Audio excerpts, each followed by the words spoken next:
As we go to air, a bombshell documentary is dropped by Peacock called Diddy, the Making of a Bad Boy. Will any of these guests turn witnesses? Listen. I've been with Sean for quite a while, and I've captured a lot of moments.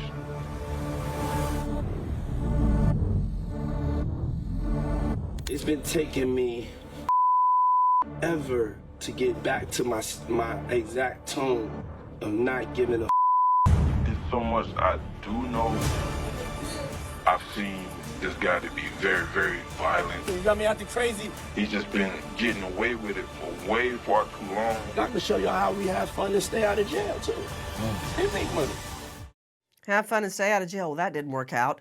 That's from our friends at Peacock. It's Diddy, the Making of a Bad Boy. Straight out to Alex West joining us, entertainment reporter with The Mirror. You stated that there are allegations that emerge from the documentary that Kim Porter did not die of natural causes. Yeah, so Al B. Sure shared his theory and his belief that Diddy was dangerous at the time.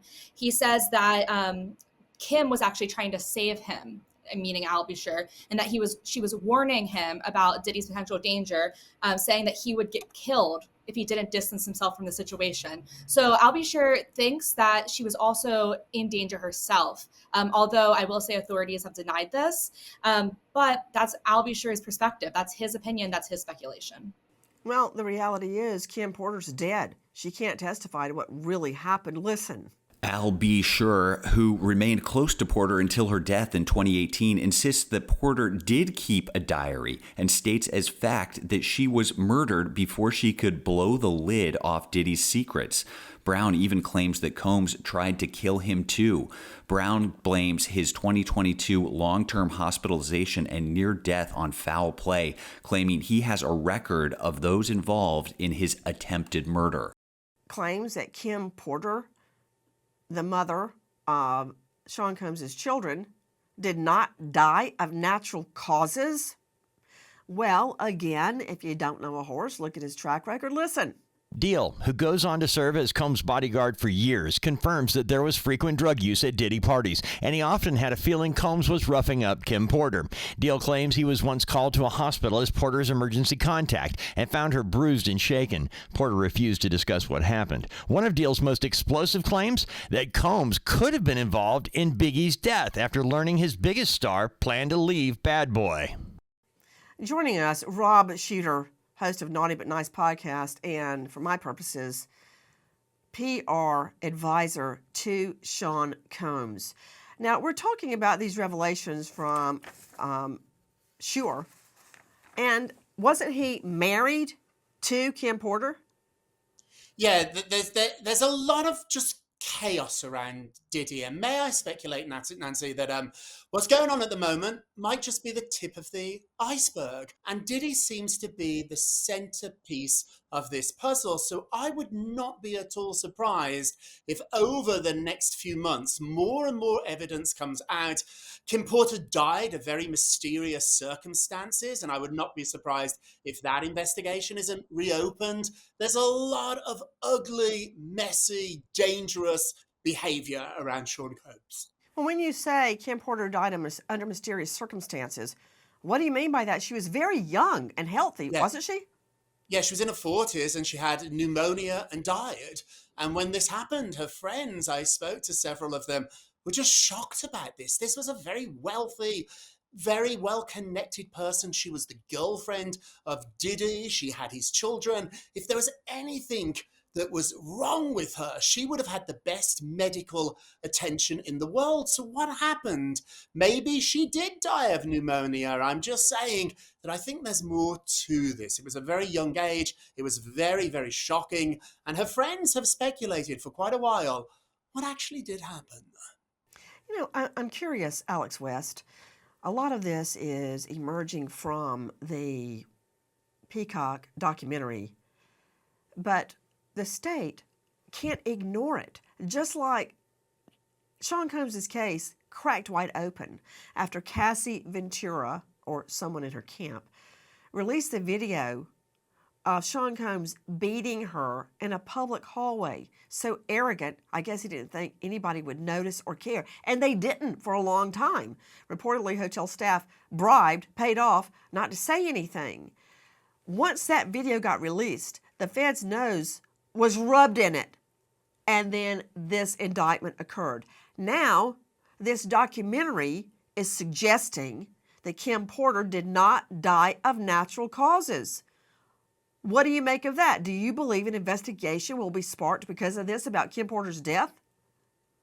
So while the topic has been tiptoed around so far, I will say this is not the first time Kim Porter has been mentioned in this series of lawsuits. She was mentioned in a civil lawsuit at one point too, where a individual claimed that she was forced to have intimate relations with Kim and that there were drugs involved. That was the first real mention of her in these lawsuits. And now you have this other topic coming out. You have this belief that Diddy might have killed her, been involved with her death. And so there is a chance that the prosecutors look into that. It's just difficult because authorities have already ruled that there was no foul play. But it's potentially something they could look into in the future.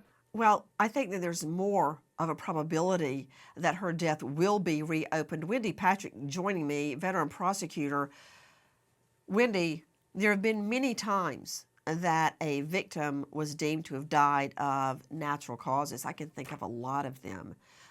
In fact, I remember one defendant, Lynn Turner, and I investigated her case before I covered it. She had a boyfriend and a husband keel over from heart attacks. Wow, that's a coincidence, right? Turned out that she fed them poison Jello shots and then wore a miniskirt to trial. That didn't help anything. But their deaths were deemed to be heart-related. They weren't. Wendy Patrick, witnesses have been knocked off since time immemorial. That's right. And you know, the way we solve those crimes, Nancy, is not through the witnesses themselves that live to tell the tale, because they are so intimidated, it's hard to get them to come forward. We all know that we normally find out about these from the family members of the witnesses, from the family members of the victims, the friends, the coworkers, the concerned bystanders and citizens that saw something that made them uncomfortable and they felt they should report it. Why wouldn't that be the same case here? That's, in fact, is why we know as much as we do about, and you said it yourself, you said someone in her camp released that tape. It is never the victims themselves. They're afraid. We know that the documentary victims and witnesses have even asked for their voices and their likenesses to be modified so they don't get the victim of retaliation. But this will come to light through good investigation around the periphery to find people that knew more and are willing to step up and cooperate with investigators. The new documentary sparking speculation. Kim Porter was silenced before she could reveal secrets about Sean Combs. Karen Stark recently released was a book essentially made out of Kim Porter's alleged diary. I read the whole thing. In many instances, it seemed like there was a level of detail suggesting it was true. Now, family members insist Kim Porter's book was not her diary. Then who would have known all of those details? Do you often have clients that keep diaries that you end up relying on? Nancy, I actually not only have the clients that keep them, but I suggest that people keep a journal. It's a really good way to empty your mind before you go to sleep at night, to think about the things that you're doing in your life. I have no doubt that if they're saying she kept them and people saw them. And that is very frightening for him, I'm sure, because she might have been really about to expose him. This guy, let's face it, he's sadistic, he's abusive and narcissistic, so he thinks he can get away with anything. As a bombshell documentary drops about Sean Combs, his defense team is arguing freak-off tapes really prove his innocence and that prosecutors are all sexist. We'll see about that. In the middle of that debacle, a victim comes forward claiming that Sean Combs, in view of others, with a TV remote. Listen. An alleged victim of Sean Combs speaks publicly about the gang detailed in her lawsuit for the first time. Ashley Parham, who claims Combs and 3 other men assaulted and raped her in the presence of Combs Enterprises Chief of Staff Christina Coram, describes Combs putting a knife in her mouth and threatening to give her a Glasgow smile.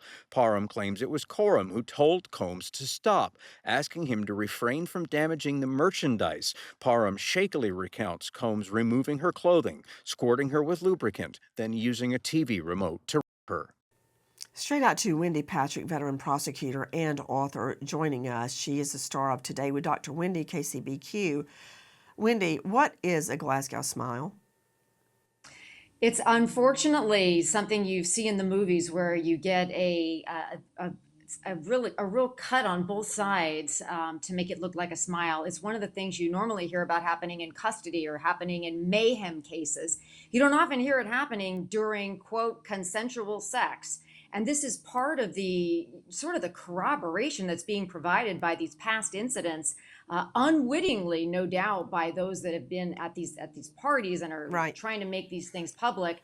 But it gets to be very, very disturbing. Well, a Glasgow smile is like this, Wendy. It's when an attacker takes a knife and cuts the victim's mouth from the corners of the mouth upward toward the ears, like the Joker, and they are forever left with a disfigured smile on their face. Now, interesting to Bill Daly, former FBI investigator. Bill, when a witness has a high degree of detail in a statement, it makes them more believable, right? This witness states that Combs threatened giving her a Glasgow smile before assaulting her with a TV remote. That's a level of detail that I wouldn't expect for someone to just fabricate, just pull out of the air. Yeah, you know, Nancy, and you and I both know, is that certainly more detail provides some kind of essence behind kind of validity of what somebody might be saying. However, on the other hand, too much detail, which can't be corroborated, or perhaps can be dismissed because of someone's recollection or remembering who was there or they weren't there, they can actually be put in some other location at the time, does provide some damage to those statements. So it is that kind of balance between, yes, believability with regard to the amount of detail, but also not too much detail for some of these witnesses where perhaps it will be otherwise refuted by other people and whereabouts. Daly, how could, I guess it's possible, but is it probable that a female victim would make up, fabricate that she was with a TV remote and threatened with a Glasgow smile?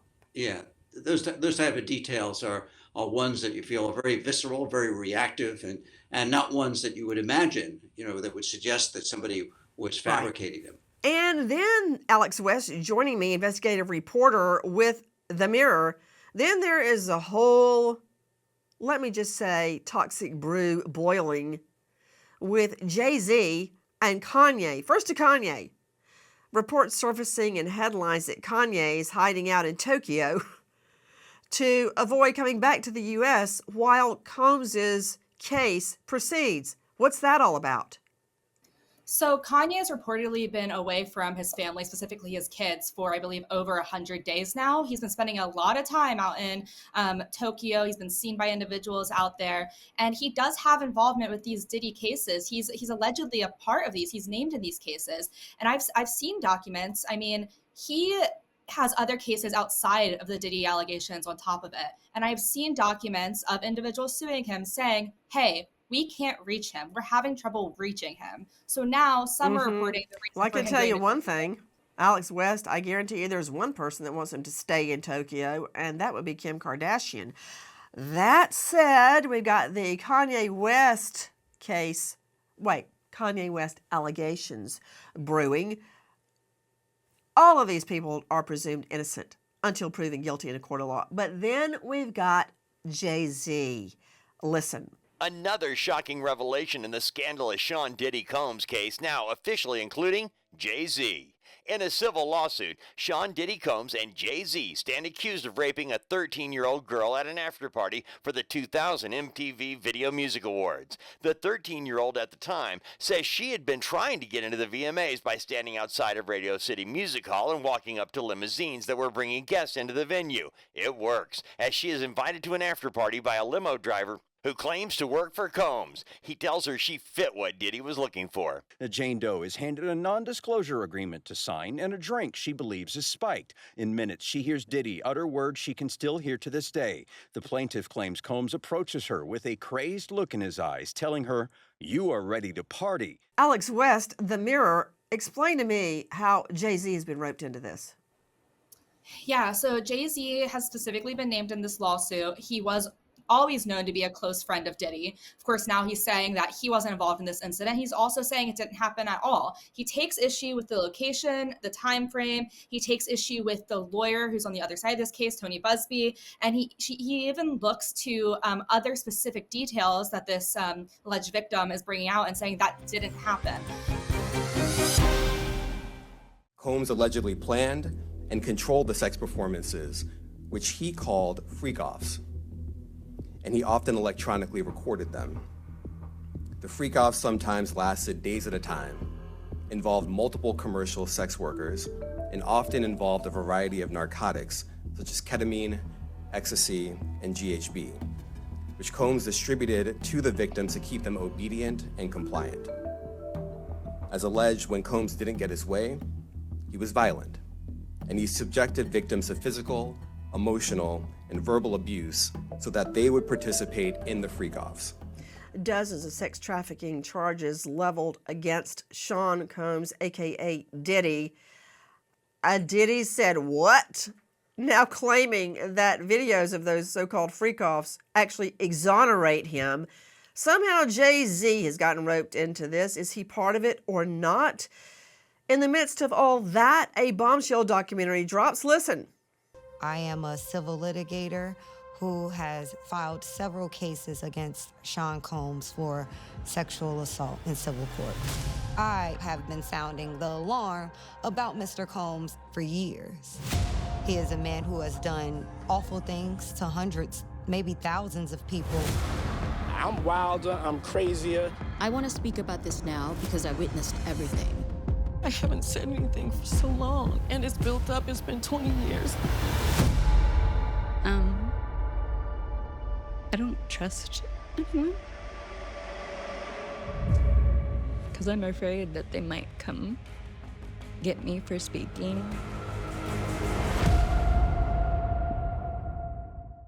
That from our friends at Peacock. It's called Diddy, The Making of a Bad Boy. So Jay-Z and now maybe even Kanye roped into this whole thing. How Kanye fits into this, I don't know. I don't know any connection other than he's spotted at some of Sean Combs' parties. That's not enough to bring a case. But what about Jay-Z?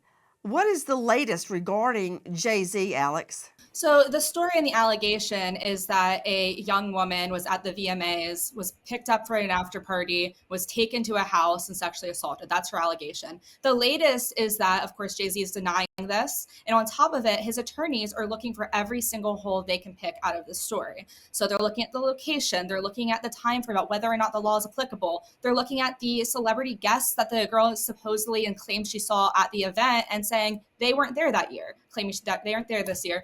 And even looking at Diddy and looking at whether or not his story is part of this, saying Diddy was at the club with J-Lo. So they're looking at every individual thing and making filings and really trying to get this case to be sorted, done with before it even makes a trial.